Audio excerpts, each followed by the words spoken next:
Still playing around with 40 series cards. I know I said I wasn't going to do this. Let's do it anyway. Let's have some fun.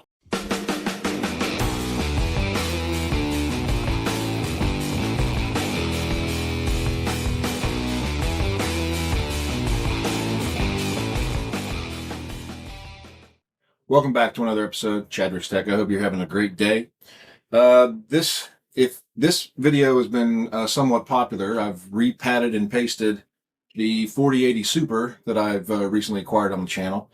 Said that I just needed it for testing, didn't need to put a water block, wasn't going to go extravagant with it, just need to be able to run my tests, games, productivity software, bench it with against current hardware, and that's all I needed to use it for. But I don't know. I guess I might have found me a deal. I don't know.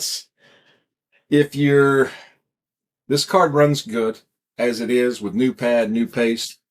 We know it runs better with a water block, right? And should we still be water cooling these? I mean, it's still a reasonable card to be using today. So it's not like it's that outdated. It still runs everything you need it to run. If this was the card that you had in your system and you're waiting for the 50 series to just fly on by and grab the 60 series or whatever, or maybe you're going to make the transition to AMD, whatever your poison, you're not doing a bad thing by holding on to a 4080 or 4080 Super. But I said I wasn't going to water cool it, and then found me an EK Vector 2 on eBay. Now, you're buying used parts on eBay, you're rolling the dice, right? I have been purchasing things from eBay for years. Sometimes you get really great stuff, like very upstanding sellers, and sometimes you just get garbage. Now, in this particular situation, this gentleman told me that it was a 4090 that he was trying to use it on, and this is, the box says 4090. EK Quantum Vector 2 Strix TUF RTX 4090. Compatibility with the ROG Strix and ASUS TUF 4090. He said it didn't work for his 4090. And the block has 4080 transcribed on the bottom of it. So he kind of got shucked and jived from a seller. Now, I don't know. He offered it at a good deal.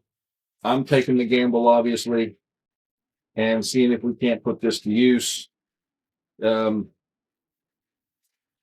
Again, feel how you need to feel about EK, but this is used equipment. I wasn't buying this brand new, and you can see I need to flush this out.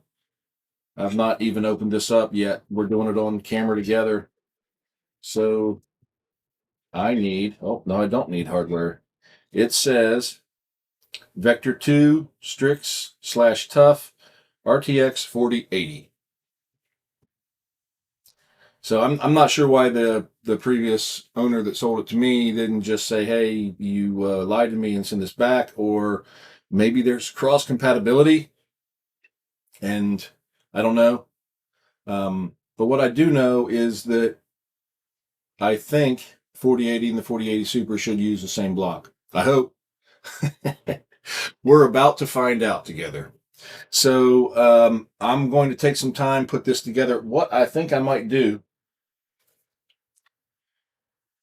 is I have the manual, and I have plenty of thermal pads that I could put on this block, but I do want to try my hand at putty.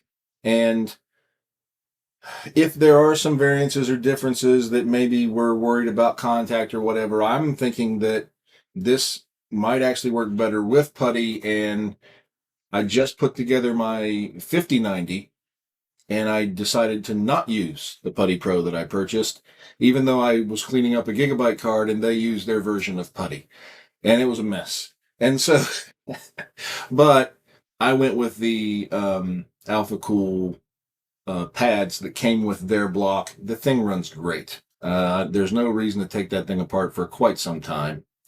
But I do want to see what putty is like. Maybe this process here will convert me to only using putty and not pads in the future, or vice versa. We will see.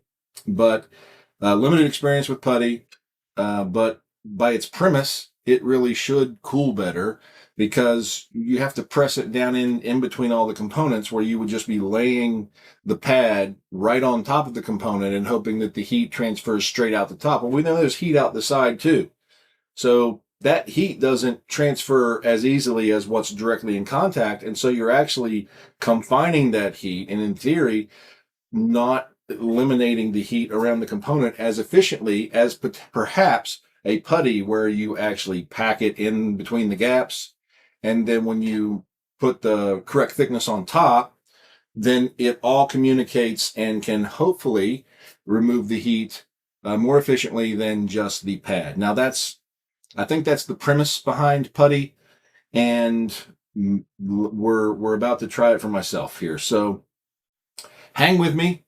Let's see if we can have a little bit of fun and do what I said I wasn't going to do and put a water block on a 4080 Super. Stick with me.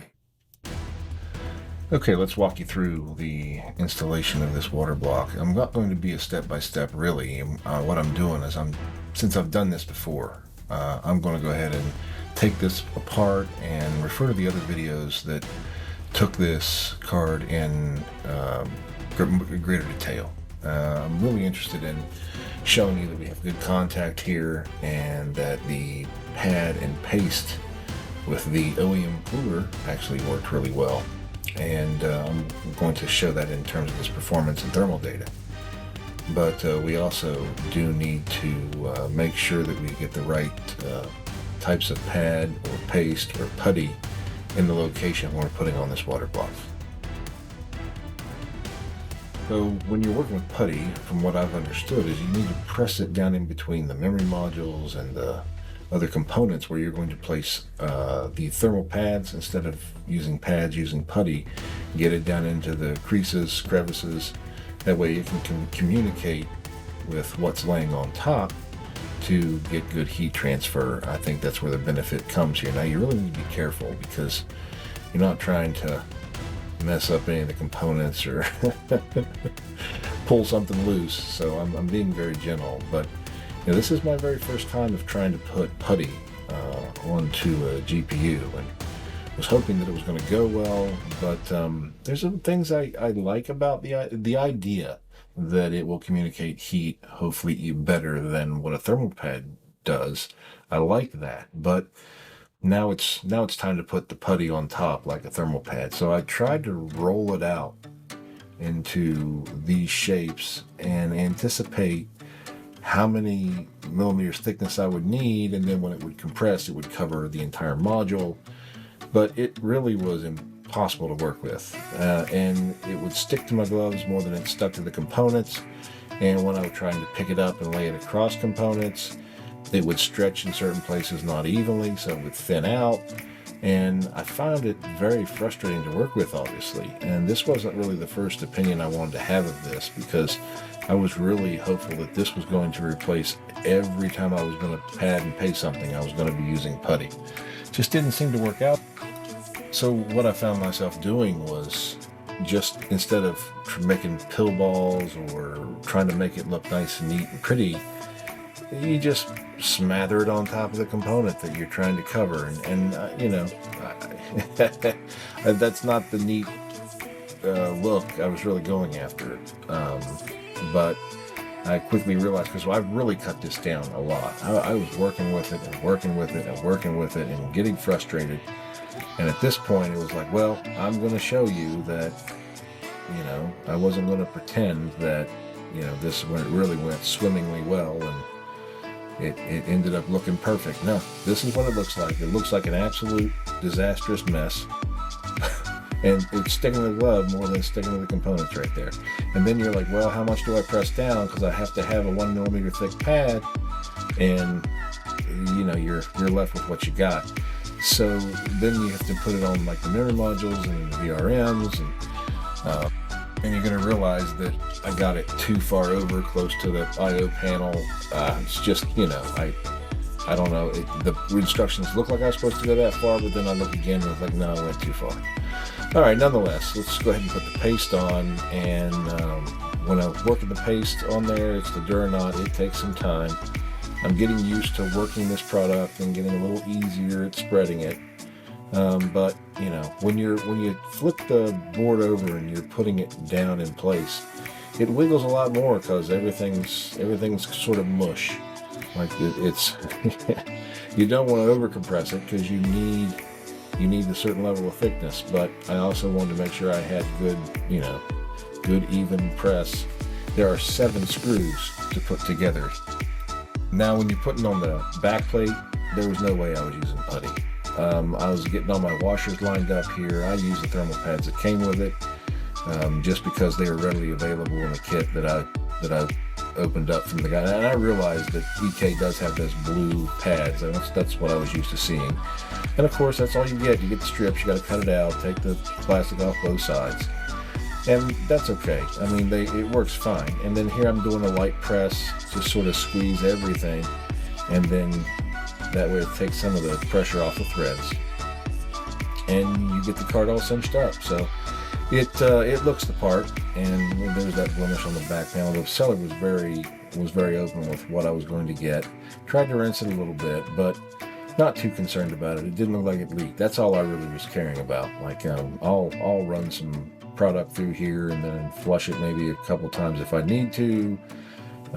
I use quick connect tubing, but there it is in the Intel test bench. You can see that the putty is way past the block where it needs to be, and if this was going to be my main card, I would take it apart and waste more putty and do it again and clean it up and not have it look that way. But anyway, in the long run, this is really not a horrible product, but at the same time, it was very frustrating to work with, unless we get amazing results with these the thermals. I'm probably going to stick with the pads because pads were a lot easier to work with. It was neater, cleaner. It's going to be easier to clean up when you're done. But again, if the thermals speak for themselves, that's how we're going to play this out. So stick with me. The thermal data is on its way. Stay safe. God bless.